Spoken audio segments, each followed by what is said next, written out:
जिसकी जात का पता नहीं वो गन्ना की बात करता है। जितना मेरा आप लोग इंसल्ट करना चाहते हैं आप खुशी से करिए, आप रोज करिए, मगर एक बात मत भूलिए, जाति जनगणना को हम यहां पास करके दिखाएंगे।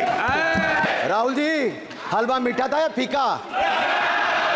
मैं केवल सभापति महोदय इनसे ये पूछना चाहता हूं, आपने जाति कैसे पूछ ली है बताइए बस। आप जाति कैसे पूछ सकते हैं? आप बताएं जाति कैसे पूछ सकते हैं? आप पूछ के दिखाओ जाति को। करिए। राहुल जी बताइए, हलवे की बात की थी, जीप घोटाले का हलवा किसने खाया? वो फोर्स घोटाले का हलवा किसने खाया? अंतरिक्ष देवास घोटाले का हलवा किसने खाया? नेशनल हेराल्ड के घोटाले का हलवा किसने खाया? सबमरीन घोटाले का हलवा किसने खाया? अगस्ता वेस्टलैंड घोटाले का हलवा किसने खाया? माननीय सभापति जी,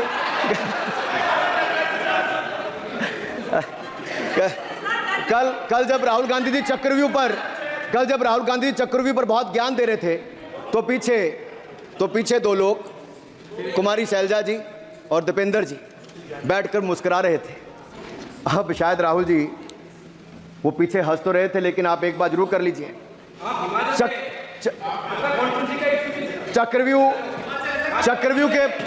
के परिप्रेक्ष्य में इन दोनों से बेहतर कौन बता सकता है हरियाणा के चुनाव आने वाले हैं। जान लीजिए कि कौन शकुनी है और कौन अभिमन्यु है, नहीं तो बहुत देर हो जाएगी। आपको एक और सुझाव है, और मैं इतना जरूर कहूंगा, आपने तो कई सारे चक्रव्यूह बनाने का काम किया सर, और जब उस समय किशोर अभिमन्यु पर कौरवों ने युद्ध नीति के विपरीत जाकर प्रहार किया था, तो मैं कुछ कहना चाहता हूं। इतने में पुत्र दुशासन ने पीछे सा था वार किया, निष्प्राण हुए एक गदा से सिर पर था प्रहार किया। मां धरती की गोद में वह आंख मूंद कर सो गया, अंबर का तेजस्वी तारा धूमकेतु सा खो गया, लेकिन कोई तारे का तेज फीका नहीं कर सकता। वीर गति पाकर अमर हुआ हो कभी नहीं मर सकता है। पुत्र सुभद्रा कुरुक्षेत्र में जिसकी अमर कहानी थी, 9 माह में सीखी विद्या जब 16 साल जवानी थी। अब उस अभिमन्यु को जिसने सारे चक्रों को तोड़ने का काम किया, मैं इतना ही कहूंगा, चक्रव्यूह का प्रसंग छेड़कर आपने अच्छा किया। इस देश ने बहुत सारे चक्रव्यूह देखे, कांग्रेस का चक्रव्यूह सर, इसके 7 किरदार मैं बताता हूं सर। पहला कांग्रेस, दूसरा पंडित नेहरू, सर नाम लेने के लिए मना किया, मैं दूसरी तरह से बोलता हूं। पहला कांग्रेस, दूसरे पहले प्रधानमंत्री एनजी, फिर तीसरा किरदार आईजी पूर्व प्रधानमंत्री, चौथा RG1 उस समय के प्रधानमंत्री, 5वां SG, 6वां RG2 और 7वां आप सब जानते ही हैं। आप समझदार हैं, समझ गए होंगे सर। पहले चक्रव्यूह ने देश को विभाजन कराया, और दूसरे जो NG, उन्हें देश को कश्मीर की समस्या दी और चीनियों को भारत की भूमि सौगात में दी, सर। तीसरे चक्रव्यूह आईजी ने, पूर्व प्रधानमंत्री आईजी ने देश को आपातकाल दी, इमरजेंसी दी और पंजाब में अशांति दी। चौथे जो RG1 है, RG1 ने बोफोर्स दिया और सिखों का निस्सहार किया। पांचवें जो ऐसी हैं, उन्होंने सनातन धर्म परंपरा के प्रति नफरत का नैरेटिव बनाया, 12 लाख के करोड़ के घोटालों को संरक्षण प्रदान किया, देश की आर्थिक अर्थव्यवस्था को भंवर जाल में फंसाया। और छठे ठहरे आप, जिन्होंने पिछले 15 सालों में देश की राजनीति, संसदीय परंपरा और संस्कृति को इतना नुकसान पहुंचाया जितने कि ये बाकी 6 मिलकर चक्रव्यूह एक साथ मिलकर भी नहीं कर पाए। और रही 7वीं, उनका मैं नाम नहीं लूंगा, मैं इतना ही कहूंगा सभापति जी, 7 चक्रव्यूह ने मिलकर देश को गरीबी, भूखमरी, आतंकवाद, कट्टरवाद जैसे अनगिनत दुष्चक्रों में फंसा दिया था। देश को हमने इन आपके दुष्चक्रों से बचाया है, आजाद कराया, और माननीय प्रधानमंत्री मोदी जी के नेतृत्व में विकास रथ को आगे बढ़ाया। आज दुनिया में भारत को 5वीं बड़ी अर्थव्यवस्था बनाया। आप जिस अभिमन्यु को घेरने की कोशिश पिछले 22 सालों से कर रहे हैं, गुजरात से लेकर दिल्ली तक, आपके योद्धा और आपकी सरकारें निपट गई, लेकिन आप उनको घेर पाए क्योंकि वो जनता के दिलों में बसे हैं। आज यहाँ 293 अभिमन्यु बैठे हैं, भले ही आपके पास करण जैसे धुरंधर हो, शकुनी जैसे कुटिल रणनीतिकार हो, धर्म हमारे साथ है। भले ही आपके पास नारायणी सेना हो, लेकिन स्वयं भगवान कृष्ण हमारे साथ है, स्वयं भगवान कृष्ण हमारे साथ हैं।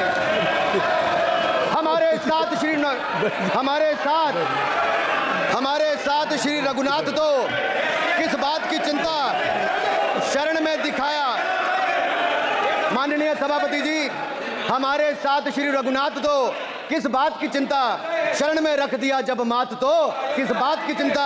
हमारे साथ तो जनता रूपी रघुनाथ है और आगे भी रहने वाला है।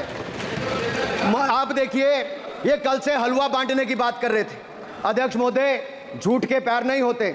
ये झूठ अक्सर कांग्रेसियों के कंधे पर सवार होकर सैर करते हैं, जैसे मदारी के कंधे। सर इसको देखिए, माननीय सभापति जी, झूठ शब्द के बजाय आप असत्य कहें। झूठ असंसदीय है, उसको हम कार्रवाई का हिस्सा नहीं है। असत्य कहें। माननीय सभापति जी, I have already given ruling mister Venugopal, I have given ruling.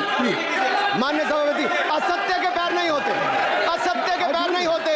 और ये असत्य अक्सर कांग्रेसियों के कंधे पर सवार होकर सैर करता है। जैसे मदारी के कंधे पर बंदर होता है, वैसे ही राहुल जी के कंधे पर झूठ का बंडल होता है।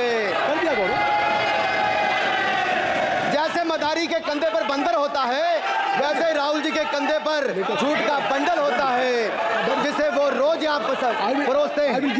ये बजट पर, सदन पर।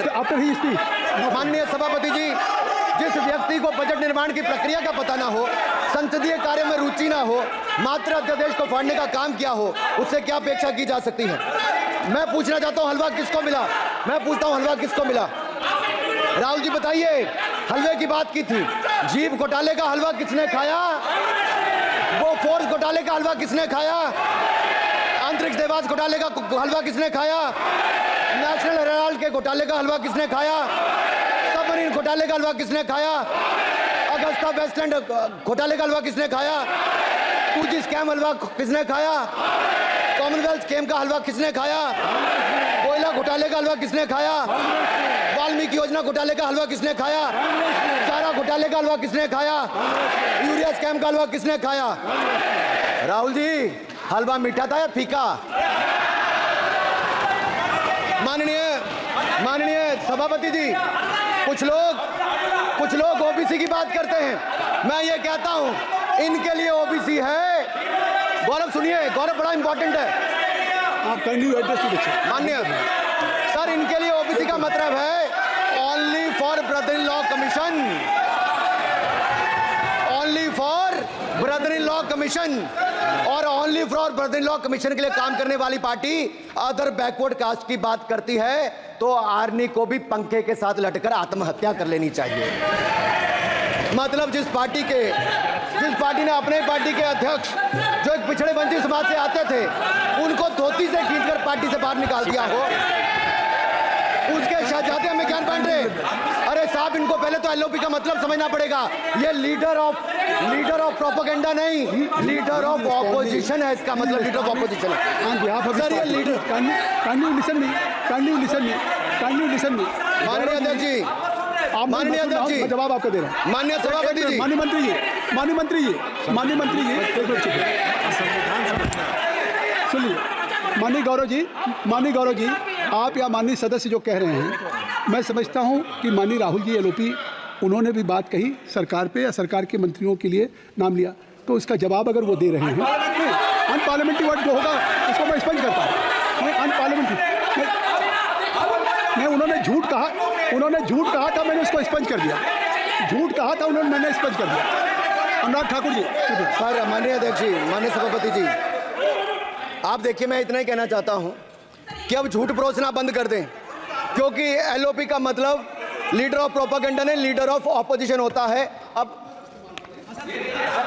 संधि है, ठीक है, असत्य, निराधार। जी सर, जी, उसके ठीक है, निराधार है सर। ओबीसी की बात, जनगणना की बात बहुत की जाती है। माननीय सभापति जी, जिसकी जात का पता नहीं, वो गणना की बात करता है।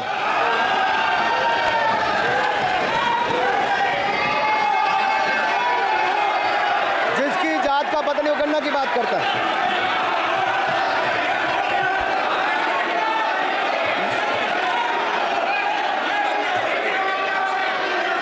माननीय सभापति जी,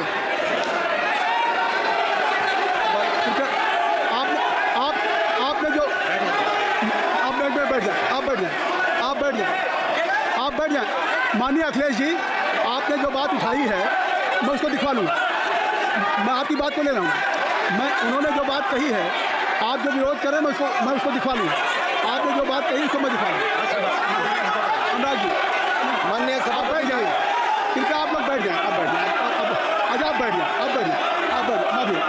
ठीक है। गौरव जी,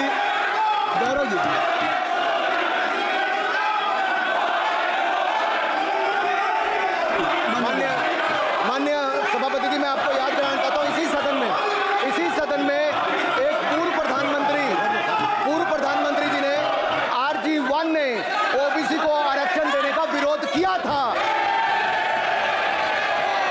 RG1 ने ओबीसी को आरक्षण देने का विरोध किया था। एक मिनट माननीय मंत्री जी, एक मिनट। लीडर ऑफ अपोजिशन बोलना चाहते हैं, आप लोग बैठ जाएं। माननीय मंत्री जी की स्पीच, माननीय अनुराग जी की स्पीच खत्म हो जाए। बैठिए। आप लोग बैठ जाएं। मैं आपसे उन्होंने मुझे इंसल्ट किया, मुझे बोलने दीजिए। उनकी बात खत्म हो जाए। उन्होंने इंसल्ट किया, उसके बाद मैं आपको अवसर दूंगा। नहीं सर, नहीं, उनके बाद अवसर दूंगा। आपको अवसर दूंगा। बैठ जाएं, आप बैठ जाएं, अवसर दूंगा। उनकी स्पीच खत्म हो जाए। प्लीज आप बैठ जाओ। अनुराग जी, किस चीज का इंसल्ट कर रहे थे? आपको अवसर दूंगा। आपको अवसर दूंगा। अच्छा, एक मिनट बैठ जाए। आप बैठ जाए। सर मैं क्लैरिटी कर दूं। सर मैंने कहा एक मिनट बैठ जाए। आप सर, एक मिनट बैठ जाए। आप सब लोग बैठ जाए।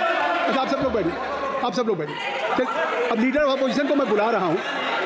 अब ये पर is it fair if I am allowing to your leader of opposition, is it fair? मैं फिर उनको बुला लूँगा। नहीं तो मैं आपको बुला रहा हूँ तो पहले बैठ जाए। पहले लोग बैठ जाए। सब लोग बैठ जाए। पहले सब लोग बैठ जाए तब मैं आपको अलाउ करूँ। सब बैठ जाए, मैं आपको अलाउ करूँ। मैं आपको अलाउ करूँगा, सब बैठ जाए। मैं अलाउ करूँगा। आप मेरी बात सुन नहीं पा रहे। मैं आपको अलाउ करूँगा, पहले सब बैठ जाए। हाउस इन ऑर्डर होगा। गौरव जी, आप भी बैठ जाए। मैं लीडर ऑफ अपोजिशन को अलाउ कर दे रहा हूँ। अगर आप ये कह रहे हैं कि हमें इंसल्ट किया गया, मैं बिल्कुल आपको अलाउ करूँ। सर दीजिए, सर बोलने दीजिए। सर मैं आपको बोलने दीजिए। सर ऐसा नहीं सर बोलने दीजिए। सर मैं आपका नाम तो लूँ। राहुल गांधी जी। स्पीकर सर, देखिए, जितना मेरा आप लोग इंसल्ट करना चाहते हैं, आप खुशी से करिए, आप रोज करिए, मगर एक बात मत भूलिए, जाति जनगणना को हम यहां पास करके दिखाएंगे। धन्यवाद। जितना इंसल्ट करना है करिए। अरे तो अपनी जाति भी लिखनी पड़ेगी उसमें। आप चुप रहें। श्री अनुराग ठाकुर जी, आपने समझ दे दिया। अब आप बैठे। ये तरीका नहीं है। नहीं, ये तरीका है। आपको अपना टाइम दे दिया। आप बैठ चुके हैं। आप बैठ चुके हैं। नहीं, आप बैठ चुके। श्री अनुराग ठाकुर जी, सर मुझे लगता था कि इनको भाषण देने से पहले पर्ची आती होगी। हमने आप लेकिन हर बार इंटरवेंशन के लिए पर्ची आती है अपने बलबूते पर। सर, उधार की बुद्धि से राजनीति नहीं चलती है। उधार की बुद्धि से राजनीति नहीं चलती है। यहाँ पर्ची लेने से काम नहीं चलता है। आप बोल के हटते हो, फिर पर्ची आती, फिर बोलते हो। ऐसे कैसे चलता है? माननीय अध्यक्ष जी, माननीय सभापति जी, एक minute. I am not yielding sir. I am not yielding sir. बिठा के आपको बिठाया, बुलाया। अब मैं नहीं करूँगा। मैंने आपको अनुराग ठाकुर जी को बिठा के आपको मैंने समय दिया, तो अब अनुराग ठाकुर जी बोलेंगे। सर मैं इतना ही कहूंगा, उधार की बुद्धि से राजनीति नहीं चलती है। आजकल कुछ लोगों पर जातिगत जनगणना का भूत सवार है सर। लेकिन मैं इतना कहूंगा सर, मैंने क्या कहा था सर? सर माननीय सभापति जी, मैं गंभीर बात कर रहा हूं, ये नहीं सुन रहे। मैंने कहा था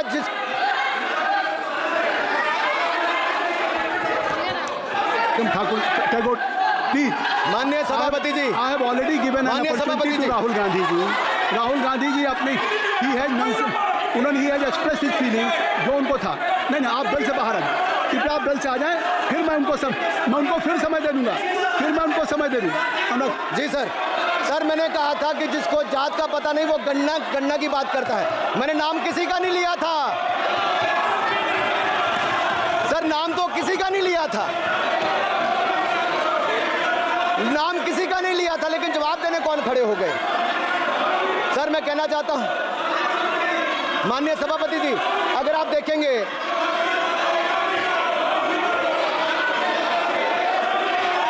मैंने अनुराग जी को बिठा के मैंने माननीय राहुल गांधी को समय दिया। मैंने अनुराग ठाकुर जी को बिठा के, तो कृपया आप लोग जब एलओपी को टाइम मिल गया तो आप सदन में व्यवधान है। आप फिर बोलना चाहते हैं, आप खड़े हो जाइए, आप फिर बोलना चाहते हैं, खड़े हो जाइए, चलिए खड़े हो जाइए। आप लोग जाइए बिल से बात। LOP please, LOP I am giving, तो आप बिल से तो जाइए। सर स्पीकर सर, अगर मैं आपके एलओपी को टाइम दे रहा हूं तो आप क्या मतलब? माफी मांगे,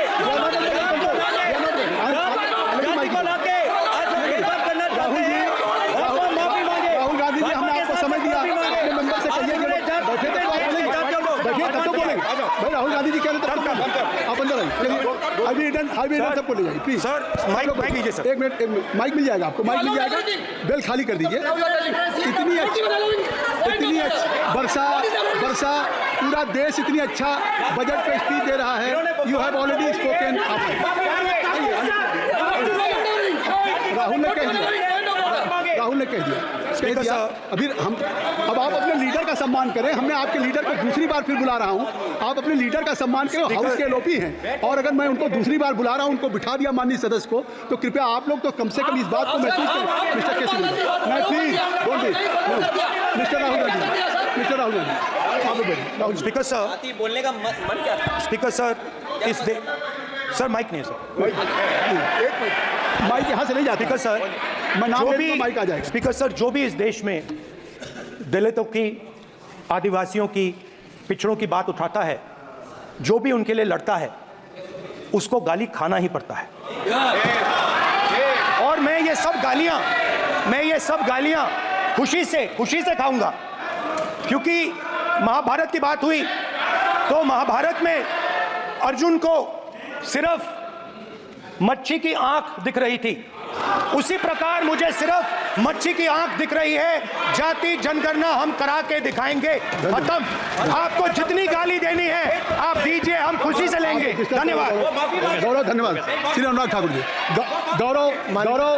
गौरव जी, नहीं गौरव जी, आप तो हमें समय दीजिए। खत्म हो जाएगा सर, श्री राहुल गांधी, खत्म हो जाएगा सर, श्री राहुल गांधी प्लीज। राहुल गांधी जी, ये तय कर ली। मुझे जब आप चाह रहे हैं मैं आपको बोलने का अवसर दे रहा हूं। हाँ सर, तो कम से कम गौरव जी आपके बोलने के बाद ऐसी परिस्थिति न क्रिएट करें कि सदन को चलाने की जिम्मेदारी जितनी सत्ता पक्ष की है उतनी प्रतिपक्ष भी है। अनुराग ठाकुर जी ने मुझ पर गाली दी है। नहीं, कोई बात मुझे सब बोलने दीजिए सर। मुझे उनको बोले सर अनुराग ठाकुर जी ने मुझे इंसल्ट किया है, मगर मैं अनुराग ठाकुर जी से कोई माफी नहीं चाहता हूं। मुझे कोई माफी की जरूरत नहीं है। मैं लड़ाई लड़ रहा हूं, जितनी आपको गाली देनी है मैं आपसे कभी माफी नहीं मांगूंगा। मुझे आपकी माफी नहीं चाहिए। राहुल गांधी जी, मैं चेयर पे हूं और चेयर का काम है कि अगर कहीं भी कोई असंसदीय या किसी को गाली दी गई तो मैं उसको देखूंगा, मैं उसको कार्रवाई निकालूंगा, मिस्टर के उसको निकलवाऊंगा। ठीक है, आप नहीं कर रहे हैं, लेकिन अगर दी है तो मैं उसको कार्रवाई का हिस्सा दिखवा के उसको स्पष्ट करूंगा। आप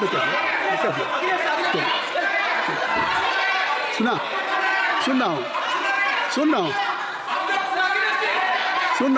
मैं श्री अनुराग ठाकुर जी, माननीय सभापति जी, श्री अखिलेश यादव जी बैठ जाए। श्री अखिलेश सभापति महोदय, मैं केवल इतना, सभापति महोदय, क्या तरीका? सभापति महोदय, मेरा आपसे केवल इतना निवेदन है। माननीय मंत्री रहे हैं, बड़े दल के नेता हैं, मंत्री रहे हैं, बड़ी बात कर रहे थे, मैं महाभारत, शकुनी, ये सब बातें कह रहे थे, दुर्योधन तक यहाँ ले आई है। मैं केवल सभापति महोदय इनसे ये पूछना चाहता हूं, आपने जाति कैसे पूछ ली है बताइए बस। आप जाति कैसे पूछ सकते हैं? आप बताएं, जाति कैसे पूछ सकते हैं? आप पूछ के दिखाओ जाति को। आप जाति कैसे पूछोगे? तुम कैसे पूछोगे जाति? आप बैठ, नहीं, जाति नहीं पूछ सकते आप। आपने कह दिया ना। अब आप हमारी जाति नहीं पूछ सकते। हमारी व्यवस्था सुन लें, आप मेरी व्यवस्था सुन लें। कोई सदन में किसी की जाति नहीं पूछेगा। अनुराग ठाकुर जी, मैंने उसको स्पष्ट कर दिया।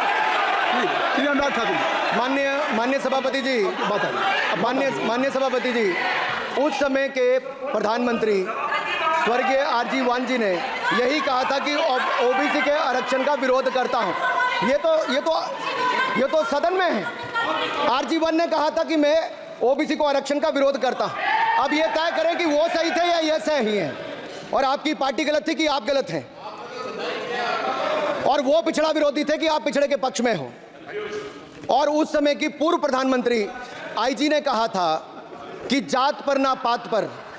अभी मैंने तो कहा नहीं सर, उस समय कहा गया था। और इसी तरह से ही कृपया अपना भाषण सर, संक्षिप्त मंडल आयोग की रिपोर्ट हो, काका कालेलकर की रिपोर्ट हो, इस पर कौन वर्षों तक बैठा रहा सर? जवाब देना होगा इनको, कौन देगा जवाब? अगर उस समय उसको लागू कर दिया होता तो आज ओबीसी के अधिकारी भी ज्यादा होते, बाकी भी होते। और यही नहीं सही, इन्होंने दलित के साथ, आदिवासी के साथ, ओबीसी के साथ विरोध किया। ओबीसी कमीशन को तो संवैधानिक दर्जा भी नहीं दिया। अगर संवैधानिक दर्जा दिया तो मोदी सरकार ने आकर दिया है मान्यता की। और मैं इस सदन के लिए पढ़ देता हूं सर। नेहरू जी ने 1961 में आरक्षण के विरुद्ध में लिखा था, I quote, I react strongly against anything which leads to inefficiency and second rate standards. I want my country to be a first class country in everything. The moment we encourage the second rate we are lost. I unquote. ये किसने कहा? देश के पहले प्रधानमंत्री ने कहा। आप उससे सहमत हो कि नहीं सहमत हो बताइए? माफी मांगोगे उसके लिए कि नहीं मांगोगे? कृपया चेयर को आप एड्रेस करें। आप चेयर को एड्रेस करें अनुराग जी। सर मैं इतना ही कहूंगा और समाप्त करें। लहजे में बदजुबानी, चेहरे पर नकाब लिए फिरते हैं वो जिनके खुद के कई खाते बिगड़े हैं, वो हमारे हिसाब लिए करते हैं। बहुत बहुत धन्यवाद। नहीं सर, मेरे एक मिनट सर, मैं एक बात क्लियर कर दूं सर, मैंने किसी का नाम लेकर नहीं कहा, लेकिन कोई अपने आप क्यों खड़ा हुआ? मैंने किसी का नाम नहीं लिया था। आप रिकॉर्ड चेक कीजिए सर, आप रिकॉर्ड चेक कीजिए। और सर ये सारी बातें अगर आप देखेंगे, सबका साथ सबका, मैं रिकॉर्ड दिखवा लूंगा, आप दिखाइए सर। सबका साथ सबका विकास हमने किया सर। अगर अल्पसंख्यक के रूप में अगर किसी को राष्ट्रपति बनाया गया तो कलाम साहब को अटल बिहारी वाजपेयी जी की सरकार में बनाया गया। रामनाथ कोविंद जी को एससी समाज से आते थे, राष्ट्रपति बनाया गया तो मोदी जी की पहली सरकार में बनाया गया। एक महिला ट्राइबल को अपनी क्षमता के आधार पर अगर देश का राष्ट्रपति बनाया गया तो द्रौपदी मुर्मू को हमारी सरकार में। अगर ओबीसी प्रधानमंत्री है तो आज माननीय प्रधानमंत्री मोदी जी। आज सबसे ज्यादा मंत्री एससी एसटी ओबीसी है तो हमारी सरकार में। सर मैं इतना ही कहूंगा, समाप्त करें। सर मैं 2 मिनट में खत्म। Sir 2 minute. Sir MSP, sir ये एमएसपी की बात कर रहे थे सर। एमएसपी कौन लाया? एमएसपी सर 61 के युग में, उस समय के पहले प्रधानमंत्री जी ने लाए, लेकिन इन्होंने उसको गारंटी क्यों नहीं दिया भाई? 61 के बाद 66 में आप लाए। आप इतने सालों तक क्या करते रहे? क्यों नहीं आपने प्रावधान उसका किया? सर दूसरा मैं कहना चाहता हूं, कर्नाटक में 1200 किसानों की आत्महत्या होगी। 1200 किसानों ने गए आप मिलने के लिए। कितने एससी एसटी ओबीसी थे? कितने एससी एसटी ओबीसी थे? सर वहां के ओबीसी का पैसा, एससी एसटी का पैसा, उनका बजट 34% कर्नाटक में खत्म करके अलग कर दिया गया। पूछा आपने क्या उनसे? कौन किया? और सर यही नहीं, मैं पूछता हूं सर मैं पूछता हूं इनमें से सर। अब आप संक्षिप्त समाप्त करें। आप समाप्त सर एक मैं कहना चाहता हूं सर आप देखिए ओबीसी के लिए आज ओबीसी का कोटा खत्म करके अगर मुसलमान को आरक्षण देने की बात कोई करता है तो आपकी आंध्र कर्नाटक आपके कहने पर वो लोग बात करते हैं। आप यहाँ पे ओबीसी की बात करते हो सर। माननीय सभापति जी, मैं एक बात और कहना चाहता हूँ यहाँ पर। एक बात सर, अग्निवीर की बात कही गई और अखिलेश यादव जी ने मेरा नाम लेके कहा। सर मैं हिमाचल प्रदेश से आता हूँ, बहुत छोटा राज्य, 70 लाख की आबादी है सर। देश में कारगिल के समय सबसे ज्यादा शहादत दी तो हिमाचल के वीर सपूतों ने दी। 4 परमवीर चक्र विजेता हुए, 2 हमारे यहाँ से हुए। 1 रैंक 1 पेंशन ये बात 40 साल तक इन्होंने दी सर। अगर दी तो प्रधानमंत्री नरेंद्र मोदी जी ने आकर दी। और ये नहीं सर, अग्निवीर योजना में 100% एम्प्लॉयमेंट की गारंटी है और हमारी 100%। सर एक बात अंत में, लास्ट बात कह रहा हूँ सर, ये लास्ट है सर। मैं एक बात, ये आखिरी बात कह रहा हूँ सर। युवाओं के लिए बजट में बहुत कुछ है, नौकरी से लेकर इंटर्नशिप से लेकर बाकी सब। मैं निर्मला जी को और प्रधानमंत्री जी को बहुत बहुत उसके लिए बधाई देता हूं सर। स्पेस सेक्टर के लिए 1000 रुपया वेंचर कैपिटल फंड भी दिया गया सर। जिस देश में स्पेस के नाम पर शायद बहुत कम कुछ दिखता था, आज चंद्रयान मिशन की सफलता के कारण दुनिया का पहला देश भारत बना है सर। यही नहीं सर, इनके समय हेमराज का गला रेत कर ले गए थे, वापस नहीं लाए थे। हमने सर्जिकल स्ट्राइक करके अपनी सेना को मजबूत किया सर। डॉक्टर प्रदीप, स्टार्टअप में सर हम नंबर 1 बने सर। आखिरी लाइन है सर 30 सेकंड सर, आखिरी लाइन सर। ये कहते हैं देश में डर का माहौल। सर मैं इतना ही कहूंगा, डर का माहौल है अपराधियों में, डर का माहौल है भ्रष्टाचारियों में, डर का और भय का माहौल है देशद्रोहियों में, अधर्मियों में, कुकर्मियों में, और सबसे ज्यादा डर का माहौल है देश के दुश्मनों में सर, देश के दुश्मनों में। सर अंत में मैं इतना ही कहूंगा कि माननीय निर्मला जी ने 7वां बजट तो लाए। ये जन भावनाओं का बजट है जिसका पूरा सदन पूरी प्रशंसा करता है और इनको माननीय प्रधानमंत्री जी को बहुत बहुत बधाई और धन्यवाद। Doctor Pradeep Panigrahi, doctor Pradeep Panigrahi, doctor Pradeep क्या कहना चाहते हैं? शशि थरूर जी। Rule 353. Mr. Premchandran ji. He has not. He cannot take my I'm name not mentioning repeatedly your without notice. No, I have given whatever you wanted to raise. Already LOP has raised the issue. Akhilesh Yadav ji has raised. No point of order. No point of order. No, nothing. Shashi Tharoor जी अब तय कर लीजिए आप लोगों में doctor Pradeep Padikar ही Sir, I'd like to speak for a minute. Shri Vishnu Padre ji Mr. Chairman, sir, let me point out, he has repeatedly taken my name. Sir, he has repeatedly taken my name. एक बढ़िया I think I have खबर the right to है respond, sir. आप भी सुन लो आपको जरूरत है आपका भला होगा मोदी जी ने ऑयल एंड गैस का नाम पर अंडमान में 4 जगह में अक्टूबर में ऑयल ड्रिलिंग काम शुरू हो जाएगा ये मोदी जी वो नहीं है चलिए नंबर टू भाई प्रदीप किसने बेचा था सर भाई प्रदीप महाराजा पूरी हिम्पल का राजा लोग आए थे चेन गैंग बना के जेल बनाया था भाई प्रदीप इस पार्टी ने भाई प्रदीप बेचा था कैसीनो का नाम पर जुआ खेलने का नाम पर बचाया था मैं विष्णु राय एंटनी माफी मांगा था भाई प्रदीप बेचा था इन लोगों ने उसका माताजी ने बनाया था बफर जोन चारों रिजर्व अंडमान निकोबार के देखो क्या बनाया मोदी आपने क्या बनाया जय हिंद बर्बाद की जय डॉक्टर प्रदीप पाड़ीकर ही क्या चाहिए बताइए क्या चाहिए सर नहीं क्या चाहिए नहीं है तो छोड़ दीजिए महामंत्री को खड़ा करते हैं ना फिर मंत्री जी को बुला लीजिए शशि थरूर जी लो सुन लो सर ये 353 allegation Sir, I just want to point out, sir, that under Rule 353, the honourable member has no business taking my name repeatedly without providing notice, sir. And the notice was not given.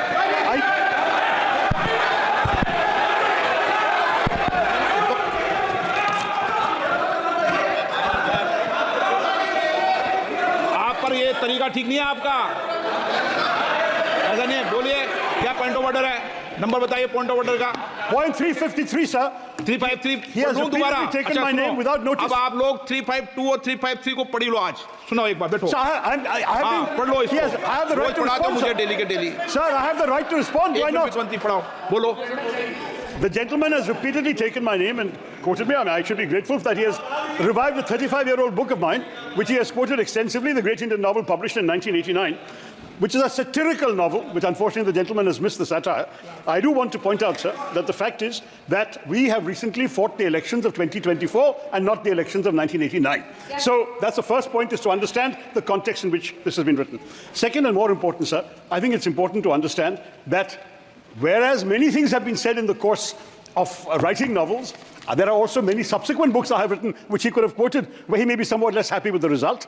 And thirdly, sir, as far as there are many people on that side of the fence who have said many things far more recently against their own party, which he should remember can also be quoted back at them. So I think at this point, sir, this is not a literary discussion. I'm grateful for this, but I don't believe this is the right way to proceed in this matter. Thank you, sir. Sir अगली बार नए novel का इस्तेमाल कर लेंगे sir सारे सदन को रोज सदन में इस किताब को उठाते हो आप और रोज एक कानून उठाते हो 352 353 बाइबल है तो ये दो बाइबल के दो अंश आज मैं पढ़ के सुना देता हूं पूरे सदन को इस Bible I was raising a point of order at the time of the debate made by Sri Anurag Singh Thakur ji and the chair has assured me that I will give an opportunity. It is under Rule 356 and read with the Rule 353 and also release an list. एक minute Sir, one second. What is the purpose of the point of order? When the debate, there is no right. आपको मैंने allow नहीं किया Allow करो. नहीं बैठ Sir, one second. एक Premchandra ji please माननीय वित्त मंत्री जी प्लीज बेटे नहीं